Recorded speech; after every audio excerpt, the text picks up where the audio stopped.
there may come a time when you may agree with impossibilities. Well, I don't want to frighten you once again. It is like saying that in an examination, we are all seeing the farces of examinations, vice chancellors being sold and bought, registrars coming into the open air and fighting with the vice chancellors and so on. There is not a university in the whole of India which is not under scandal. Degrees are being sold. Very shortly you may hear that highest marks may be given to a student for the highest bidding. Yes. Bidding. Well, I don't know. So where do we begin? It is an impossible task. You would certainly feel, at least superficially, that I am talking somewhat in a cynical way. Well, whoever speaks of dharma appears to be a cynic today, because you have seen how your wise people have been taking you and where. Wisdom is not on paper. Wisdom is born in your blood. Wisdom must be in the spirit of your work. My good friend, Mr. Umesh Bhatt, just mentioned how a casual concept that I mentioned in a lecture caught his attention. Panchama Purushartha. He gave just half a version. God is there to give. Why do we pray? Why do you ask? And so on. That is one side. The other side is this Panchama Purushartha is neither artha, nor dharma, nor kama, nor even liberation from your mortal. This book. I said I won't read anything.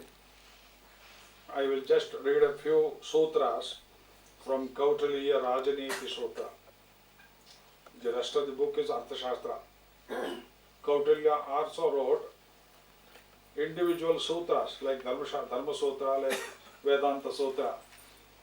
There is not a chapter, there is not a concept in the Arthashastra where he does not mention Dharma as the foundation of everything. Of course, in the days of Kautilya, there may not have been so much of industry as you find today, but there was mining, there were cottage industries, there was weaving, there was spinning, there of course commerce was there, and in each of these the guiding factor of Kautilya is dharma. Now let us say a spinner spins a particular kind of yarn. A weaver weaves a particular kind of cloth. It may be silk, it may be cotton, it may be something else. How do you fix up the price? Adam Smith and other people would say, well, competitively. No, competition leads to cutthroatism. Cutthroatism ruins both you and your customer. In India, the so-called Chaturvarnya system, which is now totally misunderstood, which is under disorder, has to be viewed today from Rabindranath Tagore's point of view as something like professional harmony. No industry shall usurp the place of another. No industry shall swallow another. No one shall buy industries like your Reliance, which is so much in the newspapers today. They sell everything. There is not a thing which they will not sell. Starting from oil up to your vegetables, nearest market. They buy everything, and reduce the smaller customers, the smaller buyers to pauperism. Not for ruining each other. See how Kautilya says this. Sukhasya moolam dharmaha. Now what has this to do with economics, you will say? You will be horrified not to see such a concept in any of the economic textbooks that you read in your university, that you teach in your university. Sukhasya moolam dharmaha. Dharmasya moolam artha. Arthasya moolam rajyam. Rajyasya moolam indriyajayam. Indriyajayasya moolam vinayaha. Vinayasya moolam vruddhopaseva. Vruddhopaseva वृद्धोपसेवायाः विज्ञानं विज्ञानेन आत्मानं सम्पादयेत् सम्पादितात्मा जितात्मा भवति जितात्मा सर्वार्थैः संयुज्यते and so forth. This is the Prathamodhyaya I am just reading. See how he connects political science with sociology, psychology, with Vedanta and economics, all being rooted in dharma. That is the secret we have lost. That is the secret you have maintained. I congratulate you. Without your own consciousness, you have maintained what is called this basic ethical principle of dharma. I must live, my customers should live. I must live, my suppliers must live. I must live, and the society to which I contribute must live. I must live, and my country shall live. I must live, and the international society to which I supply also must live. Sangachadvam, samvadadvam, samvadamanasjanta. I think R.S. Kamath has practiced this in his own eminent field. He looks very innocent, but to come up so well, and to face competitors of all odd kinds, you must have practiced this with sukhasya moolam dharma. Everyone wants sukha through artha, through economics. Everyone wants to. There is nobody who doesn't want sukha. But what is the moola? What is the means? Sukhasya moolam dharma. Dharma is not religion. Dharma is not a set of man-made principles. Tani dharmani prathamanyasan te hanakam mahimanasya. See, God did not ordain these primordial principles. The Veda says, these primordial principles of cooperation, accommodation, homogeneity, these are as old as God. Even God did not create them. They existed as far as you can think. Tani dharmani prathamanyasan Vritancha satyancha bhiddha tapasodhyajayata. Vrita satya, they are as old as creation. You can't go behind. Dhammasya moolam arthaha. This is what we don't realize. In our extreme concern with moksha, we forget that without artha you can't practice moksha. You can't achieve anything. Artha is a means. Artha is not simply money. Artha is the land, people around you who keep you happy, who keep you supported. All that together is called artha. In the Artha Shastra of Kautilya, it means vritti, it means bhumi, land full of people, land full of professions. Their well-being is artha. It is not economos as in Greece. It is not the science of meeting expenditure and income together. It's a stupid concept. The word economics today in the Greek language means the management of income and expenditure, which is just one part of the larger economy that Kautilya envisages. So how do you earn this artha? Dhammasya moolam artha. Arthasya moolam rajyam. Without a right political framework of society, without a government that supports, that recognizes your honesty of profession, without a right for political framework, you just cannot get on industrially. Arthasya moolam rajyam. I don't want to digress, but you have been seeing a contrast every day in the newspapers. There is not a minister anywhere in India, in any government, who is not corrupt, except perhaps Modi, except perhaps the great Modi of Gujarat. Everywhere you see corruption, there is not a thing that they don't want to grab. Rajyasya moolam indriya jayaha. If you want a comfortable society based on dharma where you can breathe peacefully, the rulers must have self-control, indriya jayaha. Now, how is this to do with economics? I am sure in the Western concept economy, you cannot connect indriya jaya dharma with earning and spending your profit, this and that.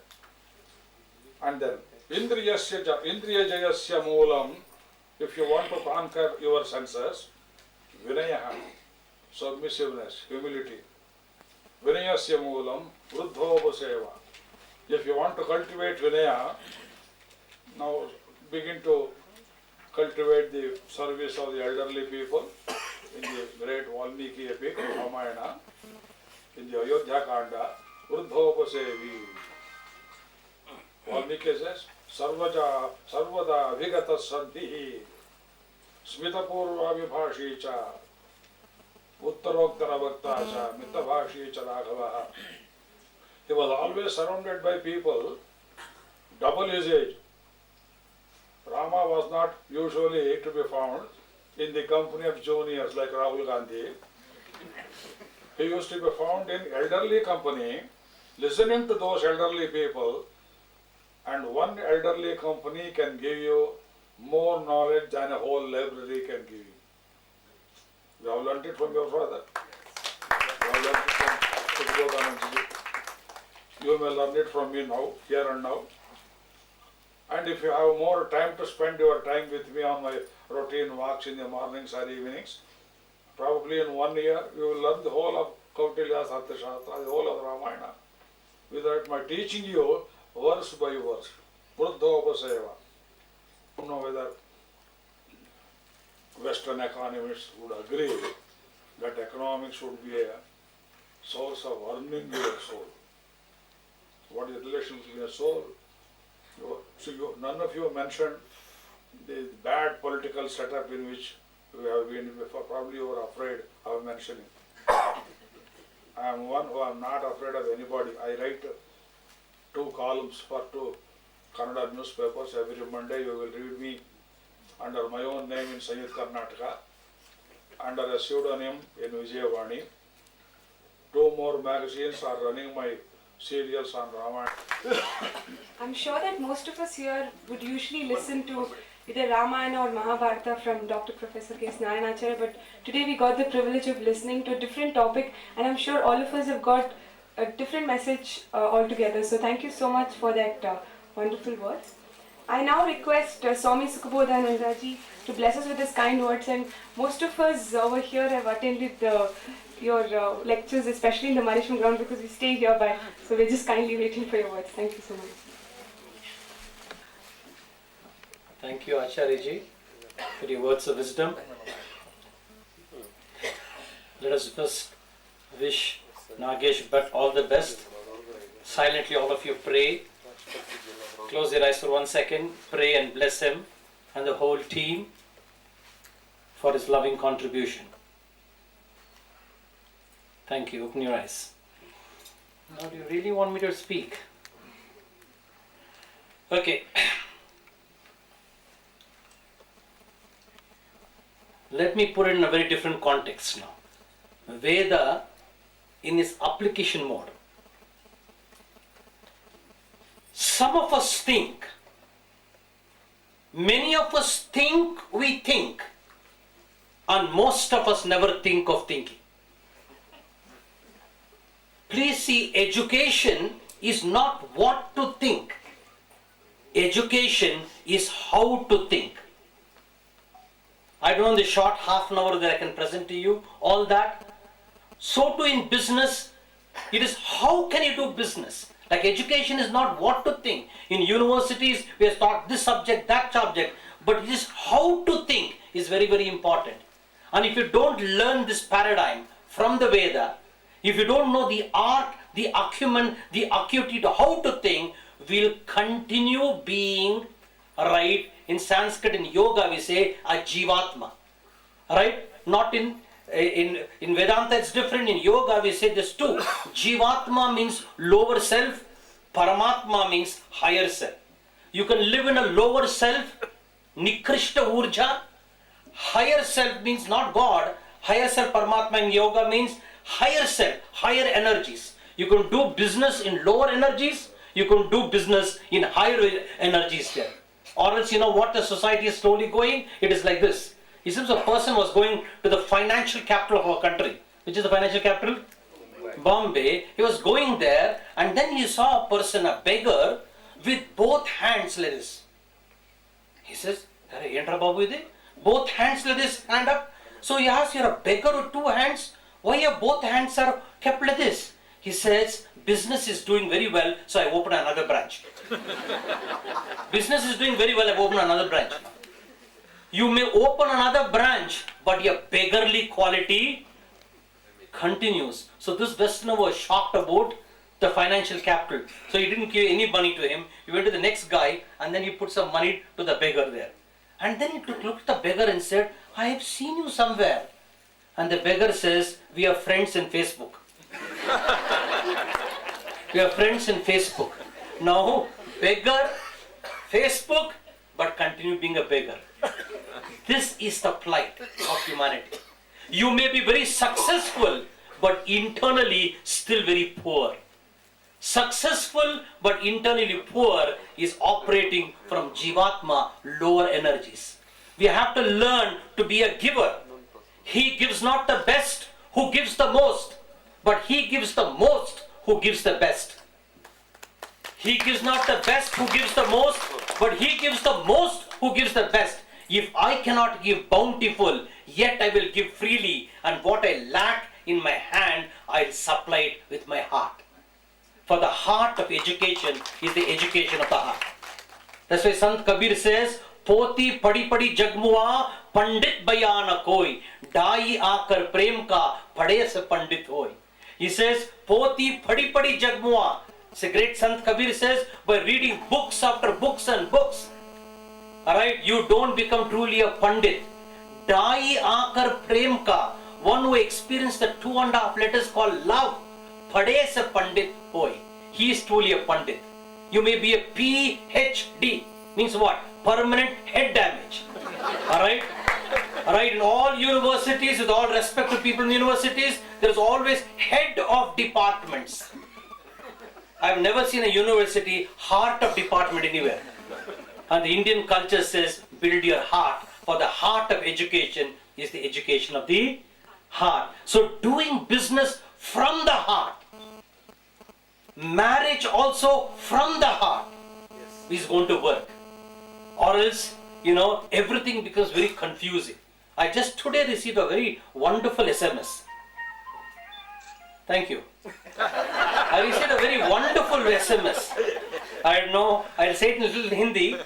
And the SMS says, okay, I'll put it in English there, right? The SMS says, if my child cries, right? My child cries, dil mein dard hota hai. But when the padosi ka child cries, sir mein dard hota hai. जब मेरा बेटा रोता है ना भी दिल में दर्द होता है, परंतु पड़ोसा का बेटा neighbor सिर में दर्द होता है. But see the आश्चर्य, when my wife cries, मेरे सिर में दर्द होता है. But पड़ोसी का wife cries, दिल में दर्द होता है. यही माया का खेल है. यही माया का खेल है. What a very interesting thing, isn't it? This is the Maya ka khel. In this Maya, you have to do business. And these two people are doing wonderful business. Please understand, the root cause in the Gita, Lord Krishna very beautifully says, Ajnanena tu jnanam avratam tena muhyanti jantavaha. Right? People's ignorance, Ajnanena, your jnanam avratam. Your ignorance is enveloping your intellect, sir. Your ignorance is enveloping your intellect, and therefore, muhyanti jantavaha, humanity is suffering. It seems, there was a youngster right next to a car in Delhi, and there's no parking sign. And the youngster and the police constable saw this, and he goes to the youngster and says, "Hey, car is there, no parking sign is there, remove this car." And the youngster was a typical Punjabi. He said, "No." Itna जोर से बोला, he said, "Definitely minister का पुत्र होगा ये." So the following constable went away. Sub-inspector was watching all this. Right? What cheek to this guy? He comes to him and tells the youngster, "Car ye hai there, no parking sign hai, remove the car." And the youngster more loudly, "No." Like this, circle inspector came, last IPS officer was there. DIG follow, he comes to him and says, "Hey, देखो, car is there, no parking is there, remove this car. And the youngster said, you say no. No. This is Bangalore type. Say in a Punjabi style. No. And he said no. Alright. And then the IPS officer says, why you don't want to park the car? Alright. Why you don't want to remove? To which the youngster says, this is not my car.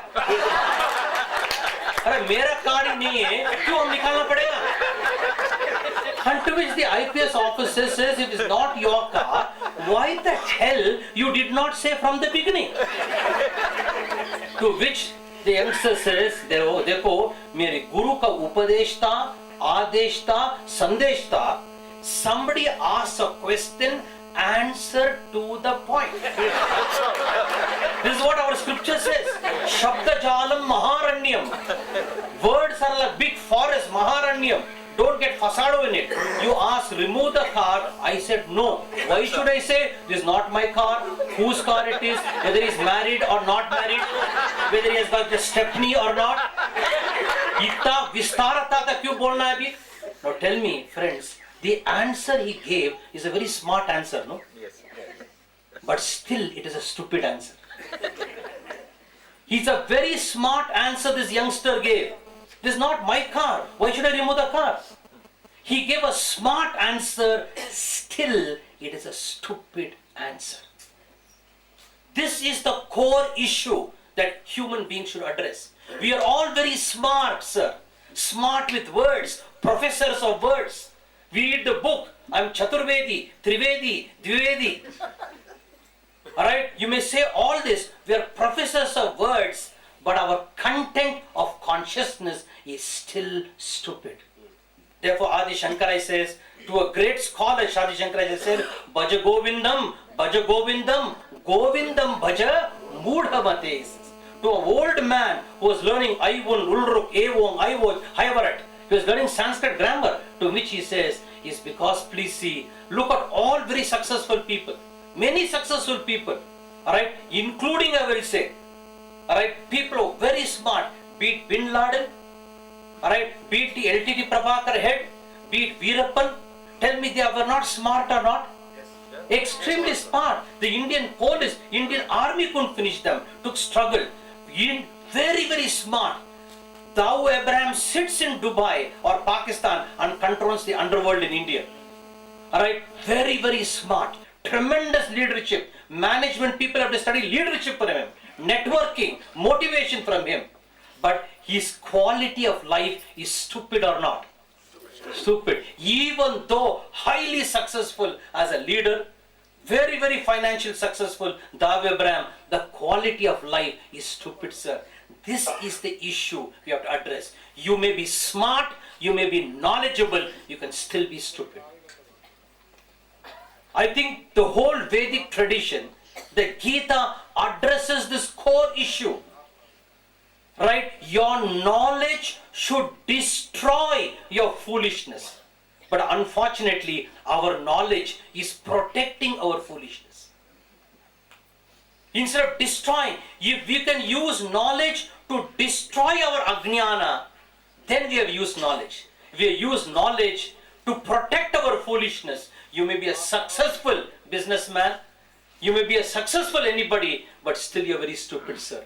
Now, can you and I, in whatever field you are, alright, use our knowledge in such a way our foolishness is destroyed? And for this, right, in Indian martial art, we say, even though I'm a Swamiji, I'm a student of martial art, alright, and martial art emerged from India. In Indian martial art, we say, putting in a little modified form for the present context, or else I'll not complicate you with too many other things. You'll have so much stress, then you'll have a new stress called Sanskrit stress afterwards. Alright, so therefore it says, please see, vision, power, speed, skill, and strategy. In Indian martial art, it is vision, power, speed, skill, and strategy. When I take workshops for the corporate people using Indian culture and management, and my trained students are there who take in vernacular language also, I use this concept with them. What should be our vision, sir? Whether you are married, you are unmarried, whether you are Swami, whether you are Aswami, what should be our vision in life? Alright, and in the Indian culture we say two things. Putting in a simple way for corporate people to understand. instead of using the technicalities of, the profound Hindu thought there, put in a simple way, I'll say, learn, what should be a vision? To learn to be successful and also learn to be satisfied under the principle of dharma, which the Acharya has unfolded. Under the principle of dharma, and Manu Dharma Shastra says, Dharana dharma iti ahu dharmaha dharayate prajaha. Dharma is that which truly sustains you. So therefore, in simple language, sir, learn to be an outer winner, learn to be an inner winner. Outer winner gives you success. Inner winner gives you satisfaction. And you have to balance success and satisfaction. Especially you in the corporate business world, right? You have to be successful. And what is success? How do you define success? Success is getting what you like. Not what your neighbor likes, not what your colleague likes, getting you like. If you say 10 crores a year in this year and that is your desire, getting what you like is successful. It may be 10 crores. For Ambani's, it is peanuts. So getting what you like is success. And what is satisfaction? Liking what you get. Learn to enjoy what you have got. So if you can learn to balance success, which is getting what you like, and balance satisfaction, liking what you get, if you balance these two under the principle of dharma, under the principle of goodness, that should be your vision for the corporate world. Keep that vision, sir. Or else only successful people still may not be satisfied. I can quote, if you do my workshops, enough examples will quote how many successful. Marilyn Monroe was the most successful woman, the most beautiful actress in the history of Hollywood. Right? She was beautiful, she was sexually very appealing, she was popular, she had multiple affairs which youngsters really want now. Everything they had, still she was in anti-depression and committed suicide at the age of 34 years. Right? Whatever a youngster wants, Marilyn Monroe, as the most beautiful actress has had, still she commits suicide. So success is not the be-all and end-all of life. Learn to be satisfied. And therefore I'll say, learn the acumen of success, learn the acumen of being satisfied, balance these two under the principle of goodness. That should be your vision. One is vision. Second is power. Right? What should be the power in which you operate? Don't use power in the ordinary sense. The power of commitment. The power of sankalpa. But nowadays you have the power of what? Complaint. Ain't not going. Complaint. Every time complaining. Right? Learn to have a power of commitment. When you have the power of commitment, even your marriage works. Even marriage is sankalpa. When you're doing sandhya vandana, you take sankalpa. Sankalpa is commitment. Nowadays people don't have commitment. See how marriages are happening nowadays? It's a big issue now, marriages in India. Alright? And therefore most marriages are what? From engagement ring to marriage ring to suffering to enduring. Sharma and Varma were in the boat. Both did not know swimming. Sharma fell down from the boat. So therefore Varma said, Sharma, give me your hand. And Sharma is not giving his hand. He does not know swimming. So Varma says, hey, give me your hand. Then Varma realizes Sharma is such a kanjus. In his Shabda Kosha, giving does not exist at all. So it's the vocabulary nahi. So therefore Varma changes the vocabulary and says, Sharma, take my hand. Then Sharma gives out his hand. Right? People don't know the art of giving. Annadhane cha sarvada, says the Veda. Always learn to give. Now I am giving here. You as listeners, give your listening. Instead of going on looking at the mobile phone. Anything you do, if you can learn how to give. That should be the power of commitment. Right? Vision, all of you say, vision. Next is power of commitment. Do business with commitment. Do business with the power of integrity. Whatever be the amount you earn. But the problem is, you earn an amount and if it is only 2 crores, 10 crores, 20 crores, it is nothing. Because politicians have how many crores? Thousands of crores. Hurry, these thousands of crores, 20 crores, 30 crores is all sankhya. It is numbers. Why are you getting caught in this maya of numbers? The power of commitment, because when you die, even your mustache you can't take and go. So what is your 1,000 crores you will have with you? So therefore, learn the language, sir, of commitment. Parents bring up children, commitment. Children studying, commitment. Or anything. I have only